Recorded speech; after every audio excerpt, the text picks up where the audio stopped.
খেয়াল করে পুলিশ কিন্তু মাঝে মাঝে একটু গুলি দেওয়ার চেষ্টা করছে এবং অপোজিটে আমরা দেখতে পাচ্ছি পুলিশ কিন্তু গুলি ছুটছে এবং কাঁদানি গ্যাস নিক্ষেপ করেছে পুলিশ। পরিস্থিতি নিয়ন্ত্রণ আনার জন্য পুলিশ কাঁদানি গ্যাস নিক্ষেপ করেছে।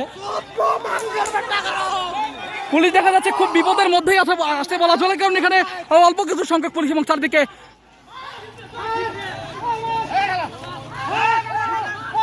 অল্প কিছু সংখ্যক পুলিশ দেখা যাচ্ছে গুলি করার চেষ্টা করলেও পুলিশ কিন্তু খুবই সর্বসংখ্যক এবং চারদিক দিয়ে পুলিশ সবাইকে শান্ত থাকার কথা বলছে, কিন্তু কেউ কিন্তু কথা শুনছে না। এদিকে যদি আমরা সাধারণ জনগণের দিকে তাকাই তাহলে দেখা যাচ্ছে যে সবাই কিন্তু খুবই ফেটে পড়েছে। পুলিশ এদিকে টিয়ার শেল একটা নিক্ষেপ করেছে এবং অপরদিকে যদি আমরা যদি তাকাই তাহলে দেখবো হচ্ছে মডার্ন রোডে এবং মডার্নে অবস্থান করছে অসংখ্য হাজার হাজার শিক্ষার্থী, যারা এই মুহূর্তে দেখা যাচ্ছে কিছু পুলিশ এই মুহূর্তে থানার ভিতরে যাচ্ছে।